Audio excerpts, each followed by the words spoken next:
जय जगन्नाथ बंधुगण जदि कौन से संपर्क बा संबंध आमको जंत्रणा आउ कष्ट मिलुछि तेबे कौन आमे से संपर्क को तुटै देबा ना सही व्यक्ति भल हेबा पर्यंत से ता निज भूल को बुझिबा पर्यंत अपेक्षा करिबा उचित।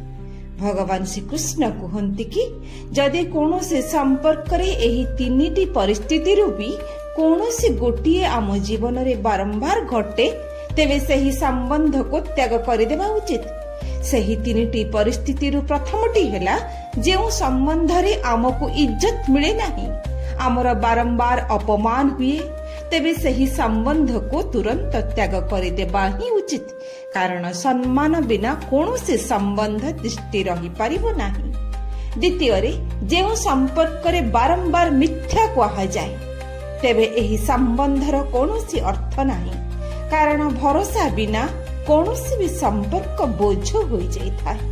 आउ तृतीयटी हेला जदि कौनसी संपर्क आपणकर मानसिक शांति को छड़ई निए, आपणक भितरे सब बळे अशांति भरी दिए, तेबे से भली संपर्क धीरे धीरे आपण को दुर्बल कर देबो। सही संपर्क जोगो आपण भी मानसिक और शारीरिक उभय स्तर रे मध्य दुर्बल होई जिवे। तेणु एभली संबंधरू निजे निजको बाहर करी आनिबा ही बुद्धिमान रो काम। संपर्क रे प्रेम रहिबा उचित, बोझ नुहे। द्वितीय रे बंधुगण आपणकर संगति ही आपणको सफलता किंबा विफलता आनि देई थाए। आपणकर संगति ही आपणक व्यक्तित्वर निर्माण पाई महत्वपूर्ण अटे। जदि आपण एपरी लोकंक सह मिलामिशा करिवे जहांक आचरण आउ विचार उच्च कोटिर अटे, तेबे आपण सफलतार शिखर रे पहुंची जिवे।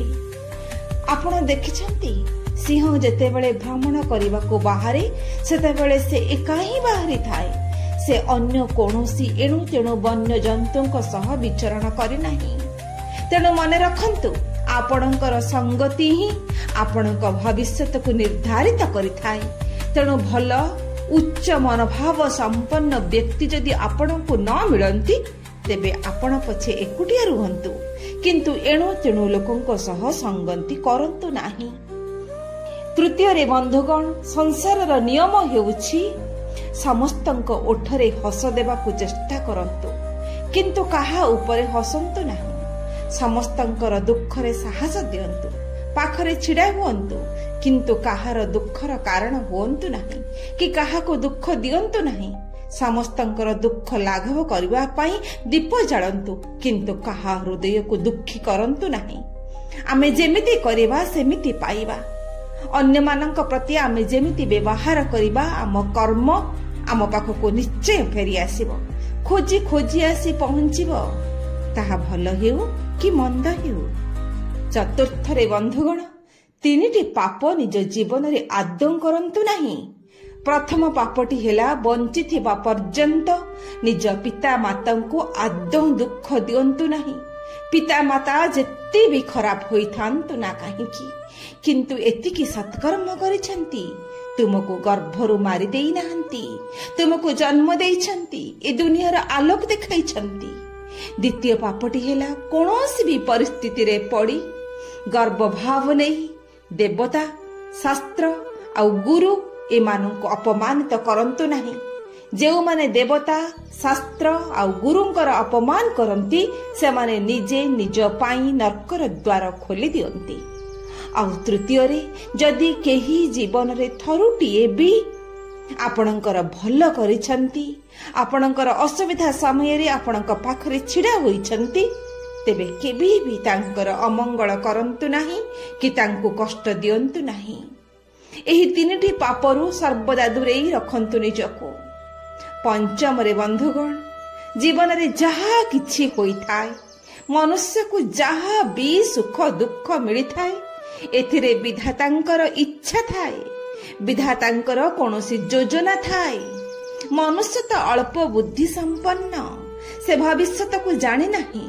जदि आपणकर पछको थरे फेरिकी चाहिए देखिबे, निश्चय आपणक जीवन रे अनुभव करिथिबा सेही घटना।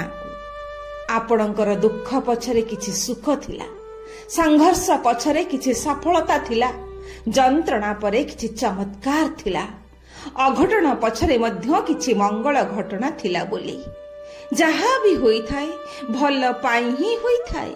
ଏହି କଥାକୁ ମନରେ ରଖି ସୁଖରେ ଦୁଃଖରେ ଉଭୟ ପରିସ୍ଥିତିକୁ ଭୋଗ କରିବା ପାଇଁ ପ୍ରସ୍ତୁତ ରହିବା ଦରକାର। ବିଧାତା ବା ଭଗବାନ ଦୁଃଖ ଦେଇଥାନ୍ତି ମନୁଷ୍ୟକୁ କିଛି ଶିକ୍ଷା ଦେବା ପାଇଁ, ଆଉ ସୁଖ ଦେଇଥାନ୍ତି ମନୁଷ୍ୟର ପରୀକ୍ଷା ନେବା ପାଇଁ। ଏ କଥା ଯେମିତି ନ ଭୁଲନ୍ତି। ଷଷ୍ଠରେ ବନ୍ଧୁଗଣ, ଭୁଲ ସେମାନେ ନୁହନ୍ତି ଯେଉଁମାନେ ଆମକୁ କଷ୍ଟ ଦେଉଛନ୍ତି। ଭୁଲ ତ ଆମେ, କାରଣ ଆମେ ତାଙ୍କୁ ସୁଯୋଗ ଦେଇଛୁ। ଆପଣ ସେଇମାନଙ୍କର ସେତିକି ଆଦର କରନ୍ତୁ, ସେମାନେ ଆପଣଙ୍କୁ ଯେତିକି ଆଦର କରନ୍ତି। କାହାକୁ ଅତ୍ୟଧିକ ଆଦର କରିବା ବି ଆପଣଙ୍କ ପାଇଁ ବୋଝ ହୋଇଯିବ। ଏ ଦୁନିଆରେ ଯେଉଁ ମନୁଷ୍ୟ ଯେତେ ବେଶୀ ସହିବାକୁ ଚେଷ୍ଟା କରିବ, ତାକୁ ସେତେ ହିଁ ସହିବା ପାଇଁ ବାଧ୍ୟ କରାଯିବ। କୌଣସି ସମ୍ପର୍କକୁ ହରାଇବା ଭୟରେ ଆମେ କେତେବାର ନିଜ ଆତ୍ମସମ୍ମାନକୁ ହରାଇଥାଉ। କିନ୍ତୁ ଆତ୍ମସମ୍ମାନକୁ ହରାଇ ଆତ୍ମା ସୁଖୀ ହୋଇନଥାଏ। ଆତ୍ମା ପୁରୁଷତ୍ୱ ଆମେ ବାରମ୍ବାର ଦୁଃଖ ଦେଇଥାଉ। ତେଣୁ ଯେଉଁଠି ଯେମିତି ବ୍ୟବହାର କରିବା କଥା ସେମିତି ହିଁ କରନ୍ତୁ। ସପ୍ତମରେ ବନ୍ଧୁଗଣ, ମନରେ ପକ୍କା ବିଶ୍ୱାସ ରଖନ୍ତୁ। ଯେଉଁ ବିଶ୍ୱାସରେ ଆପଣ କର୍ମ କରିବେ ସେହି ପ୍ରକାରେ ଫଳ ହିଁ ପ୍ରାପ୍ତ ହେବେ। କର୍ମର ଏହା ଅଟଳ ବିଧାନ ଅଟେ। ବିଧାତା କେବେ ବି କାହା ସହ ଅନ୍ୟାୟ କରନ୍ତି ନାହିଁ। କାହାର କୌଣସି ବି କର୍ମ ମଧ୍ୟ ନଷ୍ଟ ହୁଏ ନାହିଁ। ମନୁଷ୍ୟକୁ ତାର ପ୍ରତ୍ୟେକ କର୍ମର ମୂଲ୍ୟ ନିଶ୍ଚିତ ମିଳିଥାଏ। ଏହି ପ୍ରକାରେ ପ୍ରତ୍ୟେକ ମନୁଷ୍ୟର କର୍ମ ଫଳ ତାର ପ୍ରାରବ୍ଧ ହୋଇ ଲେଖା ହୋଇଥାଏ ଆଉ ତା ସହ ଆସିଥାଏ। ଅଷ୍ଟମରେ ବନ୍ଧୁଗଣ, ଯେଉଁମାନେ ହୃଦୟରେ ସ୍ୱଚ୍ଛ, ଯେଉଁମାନେ ସତ୍ୟବାଦୀ, ସେଇମାନଙ୍କୁ ଅଧିକ କଷ୍ଟ ହୋଇଥାଏ। ଜୀବନ ହିଁ ସେଇମାନଙ୍କର ଅଧିକ ପରୀକ୍ଷା ନେଇଥାଏ। ଯଦି ଉଦାସ ଅଛନ୍ତି ତେବେ ଏକୁଟିଆ ପଛେ ରୁହନ୍ତୁ, ଏକୁଟିଆ ପଛେ କାନ୍ଦନ୍ତୁ, କିନ୍ତୁ କାହା ଆଗରେ କାନ୍ଦନ୍ତୁ ନାହିଁ। ଏକୁଟିଆ ରହିବା ଆଉ ଏକୁଟିଆ କାନ୍ଦିବା ଦ୍ୱାରା ମନୁଷ୍ୟ ବହୁତ ମଜବୁତ ହୋଇଥାଏ। ନବମରେ ବନ୍ଧୁଗଣ, ଯଦି ଆପଣଙ୍କ ଜୀବନରେ ସଫଳତା ପାଇବାର ଅଛି ତେବେ ଏହି 5ଟି କଥାକୁ ମନରୁ କାଢି ଦିଅନ୍ତୁ। 1ରେ ମୋ ଦ୍ୱାରା ଏ କାମ ହେବ ନାହିଁ।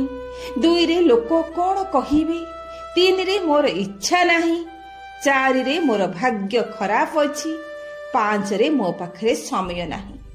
ଯେଉଁ କାର୍ଯ୍ୟ ସମ୍ମୁଖରେ ଉପସ୍ଥିତ ତାକୁ ସାହସର ସହ ସମ୍ପୂର୍ଣ୍ଣ ଭାବରେ କରିବା ପାଇଁ ଶ୍ରଦ୍ଧା ଆଉ ଶକ୍ତି ବିନିଯୋଗ କରନ୍ତୁ। ସଫଳତା ନିଶ୍ଚୟ ମିଳିବ। 10ମରେ ବନ୍ଧୁଗଣ, ଭଗବାନ ଶ୍ରୀକୃଷ୍ଣ କହିଛନ୍ତି, କାହା ଉପରେ ପ୍ରତିଶୋଧ ନେବା ପାଇଁ ବୃଥାରେ ସମୟ ଆଉ ଶକ୍ତି ନଷ୍ଟ କରନ୍ତୁ ନାହିଁ। ଯିଏ ତୁମକୁ କଷ୍ଟ ଦେଉଛନ୍ତି ସେମାନଙ୍କର କର୍ମ ହିଁ ସେମାନଙ୍କ ପାଇଁ ଦଣ୍ଡ ହୋଇ ଫେରି ଆସିବ। ନ୍ୟାୟ କରିବା କାମ ତୁମେ ସମୟ ନଷ୍ଟ କର ନାହିଁ, ସମୟ ଉପରେ ଛାଡ଼ିଦିଅ। 11ରେ ବନ୍ଧୁଗଣ, ଭଗବାନ ଶ୍ରୀକୃଷ୍ଣ କହିଛନ୍ତି, ଯାହାଙ୍କର ନିଜ କ୍ରୋଧ ଉପରେ ନିୟନ୍ତ୍ରଣ ନାହିଁ ସେମାନେ ନିଜେ ହିଁ ନିଜ ଜୀବନର ଶତ୍ରୁ ପାଲଟି ଯାଆନ୍ତି। ଯିଏ ଅପମାନ ସହିଯାଆନ୍ତି ସେ ସମୟ ଆସିଲେ ଇତିହାସ ରଚିଥାନ୍ତି। ପ୍ରେମ ବାଣ୍ଟନ୍ତୁ କିନ୍ତୁ ଅପେକ୍ଷା ରଖନ୍ତୁ ନାହିଁ, କାରଣ ଅପେକ୍ଷା ହିଁ ସବୁଠାରୁ ବଡ଼ ବନ୍ଧନ ଅଟେ। ମନେ ରଖନ୍ତୁ, ଯାହା ଆପଣଙ୍କୁ ଭାଙ୍ଗି ପାରିନାହିଁ ତାହା ଆପଣଙ୍କୁ ମଜବୁତ କରିଦେଇଛି। ଧର୍ମର ରାସ୍ତାରେ ଚାଲନ୍ତୁ, କାରଣ ଶେଷରେ ତାହା ହିଁ ଆପଣଙ୍କୁ ବିଜୟ ଆଣିଦେବ। 12ରେ ବନ୍ଧୁଗଣ, ଅନେକ ନଦୀର ମିଠା ଜଳ ସମୁଦ୍ରରେ ପ୍ରବାହିତ ହୋଇଥାଏ ବା ମିଶିଥାଏ। ତଥାପି ବି ସମୁଦ୍ରର ଜଳ ଲୁଣିଆ ହିଁ ଲାଗିଥାଏ। କାହିଁକି କି? ତାହା ହିଁ ସମୁଦ୍ରର ପ୍ରକୃତି ଅଟେ। ଏହି ପ୍ରକାର ଏକ ଧୂର୍ତ୍ତ ବ୍ୟକ୍ତି ସାଙ୍ଗରେ ଯେତେ ବି ସୁନ୍ଦର ବ୍ୟବହାର ଆପଣ କଲେ ମଧ୍ୟ ସେହି ବ୍ୟକ୍ତି ପାଖରୁ ତାର ପ୍ରକୃତ ବିରୁଦ୍ଧ ଭଲ ବ୍ୟବହାର, ତାର ପ୍ରକୃତି ବିରୁଦ୍ଧ ଭଲ ବ୍ୟବହାର ଅପେକ୍ଷା କରିବା ବ୍ୟର୍ଥ ଅଟେ। ତେଣୁ ଚେଷ୍ଟା ସର୍ବଦା ସେହି ଦିଗରେ କରନ୍ତୁ ଯେଉଁ ଦିଗରେ ଗଲେ ମନ ଚାହୁଁଥିବା ଉଦ୍ଦେଶ୍ୟର ପ୍ରାପ୍ତି ହୋଇପାରିବ। 13ରେ ବନ୍ଧୁଗଣ, କେବେ କେବେ ମନୁଷ୍ୟ ସତ୍ୟକୁ ଥକିଯାଏ। ନୀରବ ରହି ରହି ଯନ୍ତ୍ରଣା ସହି ସହି ବିଶ୍ୱାସ ରଖି ରଖି ସମ୍ପର୍କର ମାନ ରଖି ରଖି କୈଫତ ଦେଇ ଦେଇ ଆଉ ନିଜ ଲୋକମାନଙ୍କୁ ମନେଇ ମନେଇ ଜୀବନରେ ଦୁଃଖ ପାଇବା ମଧ୍ୟ ଆବଶ୍ୟକ ଅଟେ। କାରଣ ଚାଲିବା ତା ମା ବାପ ଶିଖାଇଥାନ୍ତି, କିନ୍ତୁ ନିଜକୁ ନିଜେ ସମ୍ଭାଳିବାକୁ ପଡ଼ିଥାଏ, ନିଜକୁ ନିଜେ ଧୈର୍ଯ୍ୟ ଦେବାକୁ ପଡ଼ିଥାଏ, ନିଜକୁ ନିଜେ ଆଗକୁ ବଢ଼ିବାକୁ ପଡ଼ିଥାଏ। 14 ବନ୍ଧୁଗଣ, ଭଗବାନ ଶ୍ରୀକୃଷ୍ଣ କହିଛନ୍ତି ସବୁଠାରୁ ଭୟଙ୍କର ଶତ୍ରୁ ତ ସିଏ ହୋଇଥାଏ ଯିଏ ମିତ୍ର ହୋଇ ପାଖରେ ବସିଥାଏ। ତାହାର ଶବ୍ଦ ମିଠା ହୋଇପାରେ, କିନ୍ତୁ ତାର ଲକ୍ଷ୍ୟ ଆଉ କିଛି ଥାଏ। ସେହି ବ୍ୟକ୍ତି ସାମ୍ନାରୁ ନୁହେଁ, ପିଠି ପଛରୁ ଛୁରୀ ମାରିଥାଏ। ଏପରି ବ୍ୟକ୍ତିକୁ ଚିହ୍ନିବା ପାଇଁ ନିଜ ମନର ଆଖିକୁ ଖୋଲିବାକୁ ପଡ଼ିବ। ନିଜ ବୁଦ୍ଧି ବିବେକ ଜ୍ଞାନରେ ସେହିଭଳି ମିତ୍ରକୁ ଚିହ୍ନି ତାଠାରୁ ଦୂରେଇ ଆସିବାକୁ ପଡ଼ିବ। ତେବେ ସୁରକ୍ଷିତ ରହିପାରିବେ, ନଚେତ୍ ବିପଦ ଖଣ୍ଡାଧାର ପରି ଆପଣଙ୍କ ଉପରେ ଝୁଲୁଥିବ। ତେଣୁ ଶତ୍ରୁ ଉପରେ ବିଜୟ ପାଇବାର 2ଟି ମାର୍ଗ। ପ୍ରଥମରେ ଶତ୍ରୁର ଶକ୍ତିକୁ ହଟେଇ ଦିଅନ୍ତୁ, ନାହିଁ ତ ଦ୍ୱିତୀୟରେ ନିଜର ଶକ୍ତିକୁ ବଢ଼େଇ ଦିଅନ୍ତୁ। 15 ବନ୍ଧୁଗଣ, ଜୀବନରେ ସତରେ ଯଦି ଖୁସି ରହିବାକୁ ଚାହୁଁଛନ୍ତି ତେବେ ଏହି 4ଟି କଥାରେ ଧ୍ୟାନ ଦିଅନ୍ତୁ। ପ୍ରଥମତଃ ପ୍ରତ୍ୟେକ ବ୍ୟକ୍ତିକୁ ଖୁସି କରିବା ପାଇଁ ଚେଷ୍ଟା କରିବା ବନ୍ଦ କରନ୍ତୁ। କାରଣ ଆପଣ ଯେତେବେଳେ ସମସ୍ତଙ୍କ ପାଇଁ ଭଲ ହେବା ପାଇଁ ଚେଷ୍ଟା କରିବେ ତେବେ ଲୋକମାନେ ଆପଣଙ୍କୁ ହାଲକା ଭାବରେ ଦେଖିବେ, ଅର୍ଥାତ୍ ଶସ୍ତା ମଣିଷ ପରି ବ୍ୟବହାର କରିବେ। ଦ୍ୱିତୀୟରେ, ଯାହା ଚାଲିଗଲା ତାକୁ ଫେରେଇ ଆଣିବା ପାଇଁ ଆଦୌ ବି ଜିଦ୍ କରନ୍ତୁ ନାହିଁ। ତାହା ସମ୍ପର୍କ ହେଉ, ସୁଯୋଗ ହେଉ ବା ସ୍ୱପ୍ନ ବି ହେଉ। ଯିଏ ପ୍ରକୃତରେ ଆପଣଙ୍କର ସେ ନିଶ୍ଚୟ ଫେରିକି ଆସିବ, ନାହିଁ ତ ଯିବାକୁ ଦିଅନ୍ତୁ।